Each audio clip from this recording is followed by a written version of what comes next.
हरियाणा विधानसभा चुनाव में करारी हार के चलते राहुल गांधी प्रदेश के नेताओं से बेहद नाराज हैं, उखड़े हुए हैं और वो इस हार को बर्दाश्त नहीं कर पा रहे हैं।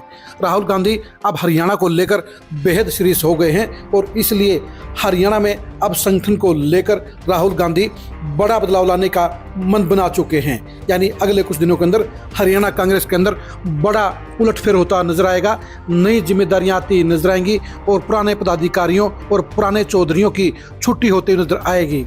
हरियाणा में अब कांग्रेस के अंदर क्या उथल पुथल होगी, क्या उलटफेर होगा, ये जानने के लिए आज की इस खरी खरी खबर को आप जरूर देखिए।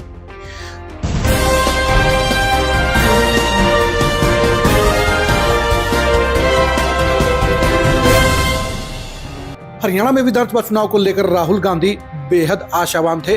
उनको इस बात की पूरी उम्मीद थी कि लोकसभा चुनाव की तरह विधानसभा चुनाव में भी हरियाणा में कांग्रेस का डंका बजेगा और 10 साल के बाद हरियाणा में कांग्रेस की सरकार बनेगी। उन्हें इस बात का एहसास था कि हरियाणा में सरकार बनने के बाद पूरे देश में उसका बड़ा मैसेज आएगा और उसके बाद महाराष्ट्र और झारखंड में भी कांग्रेस की सरकार पक्के तौर पर बन जाएगी। भूपेंद्र हुड्डा को राहुल गांधी ने पूरी छूट देने का काम किया, उनकी हर बात मानने का काम किया और उनके हिसाब से बेहतर प्रत्याशी देने का भी काम किया। लेकिन विधानसभा चुनाव में परिणाम ने सारे के सारे उम्मीदों और आशाओं को तोड़ने का काम कर दिया और राहुल गांधी चुनाव परिणाम से सकते में आ गए हैं।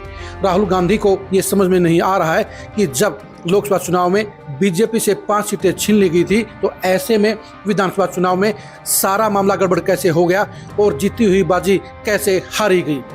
भूपेंद्र हुड्डा और उदय भान इस मामले में सबसे ज्यादा कटघरे में है।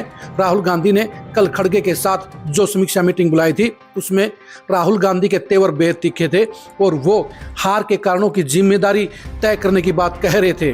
विशेष कमेटी के जरिए अब उन कारणों का पता चला जाएगा जिसके कारण कांग्रेस हरियाणा में चुनाव हारी। लेकिन मोटे तौर पर राहुल गांधी को ये बता दिया गया है कि इस हार के लिए सबसे ज़्यादा जिम्मेदार अगर कोई है तो वो 3 लोग हैं, यानी भूपेंद्र हुड्डा, बाबरिया और उदय भान। इन तीनों ही नेताओं से राहुल गांधी बेहद नाराज हैं क्योंकि हरियाणा में सरकार बनाने की जिम्मेदारी इन तीनों ही लोगों की थी। भूपेंद्र हुड्डा के ऊपर ये सबसे बड़ी जिम्मेदारी थी कि वो हरियाणा में सरकार बनाने के लिए जहां सारे नेताओं को साथ लेकर चलें वहीं हरियाणा में कांग्रेस के पक्ष में माहौल बनाए और इसलिए उन्हें सीएम प्रत्याशी घोषित नहीं करने के बावजूद पूरी पावर और पूरी छूट दी गई थी। लेकिन भूपेंद्र हुड्डा ने जिस तरह से कुमारी शैलजा को खड्डे लाइन लगाया, जिस हिसाब से काफ़ी सीटों के ऊपर गलत प्रत्याशी दिए और उसके बाद अब राहुल गांधी उनसे बेहद नाराज हैं और इसलिए अब उनकी छुट्टी भी तय मानी जा रही है। यानी नेता प्रतिपक्ष के तौर पर अब भूपेंद्र हुड्डा की ताजपोशी नहीं होगी, उनकी जगह किसी नए चेहरे को, किसी नए विधायक को ये पद दिया जाएगा। जहाँ तक प्रभारी की बात है तो दीपक बाबरिया भी पार्टी के अंदर संतुलन नहीं बना पाए। वो टिकटों के आवंटन में भी सारे ग्रुपों के अंदर सेटिस्फैक्शन और बैलेंस नहीं कर पाए।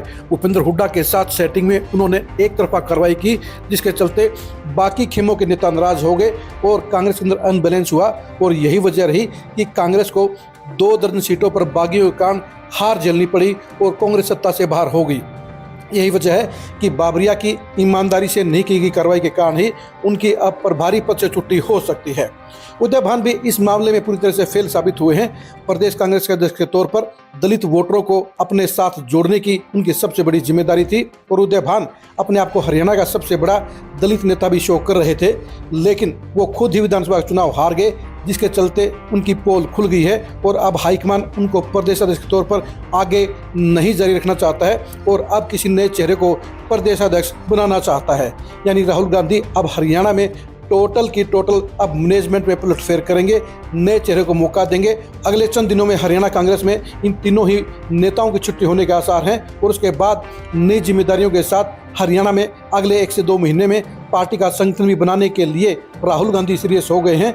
आपको ये बता दें कि हरियाणा पूरे देश में इकलौता ऐसा प्रदेश है जहां पिछले 10 साल से कांग्रेस का संगठन नहीं है और कांग्रेस की हार के पीछे संगठन नहीं होना भी बड़ी वजह सामने आई है और इसलिए राहुल गांधी अब हरियाणा में टोटल फेरबदल के बारे में गंभीर हो गए हैं और इसलिए कमेटी का गठन करके हार के कारणों का पता लगाने के बाद वो इन तीनों ही नेताओं के खिलाफ कार्रवाई करने का काम करेंगे, यानी तीनों की छुट्टी करने का काम करेंगे और इनकी जगह नए नेताओं को जिम्मेदारी मिलेगी। यानी विधानसभा चुनाव की हार ने भूपेंद्र हुड्डा की जहां आखिरी सियासी लड़ाई को हार में तब्दील कर दिया है, वहीं पर उनके रसूख के ऊपर भी बट्टा लगा दिया है और उनके सियासी करियर का बंटाधार कर दिया है और उनके बेटे दीपेंद्र हुड्डा के सीएम बनने की संभावनाओं को चकनाचूर कर दिया है। लेकिन अब अगर भूपेंद्र हुड्डा को नेता प्रतिपक्ष नहीं बनाया गया तो ऐसे में उनकी रही सही इज्जत का भी कचरा हो जाएगा। लेकिन जिस तरह के परिणाम हरियाणा में आए हैं उसके चलते भूपेंद्र हुड्डा की नेता प्रतिपक्ष पद से छुट्टी होना भी तय माना जा रहा है और उनके गुर्गे यानी उदय भान को भी अब प्रदेश अध्यक्ष के तौर पर अब नई पारी नहीं मिलेगी, उनकी छुट्टी कर दी जाएगी और बाबरिया को तो फेल करार कर दिया गया है और उनकी जगह भी हरियाणा में नया प्रभारी बनाया जाएगा। विधानसभा चुनाव में हार के लिए भूपेंद्र हुड्डा की कितनी जिम्मेदारी है ये कमेंट करके जरूर बताइए। क्या बाबरिया ने प्रभारी के तौर पर अपनी जिम्मेदारी ईमानदारी से निभाई, इसके बारे में भी कमेंट करके जरूर बताइए। उदय भान प्रदेश अध्यक्ष के तौर पर कितने सफल रहे ये भी कमेंट करके जरूर बताइए। आप हमारे फेसबुक पेज को फॉलो कीजिए, आप हमारे यूट्यूब चैनल को सब्सक्राइब कीजिए। नमस्कार।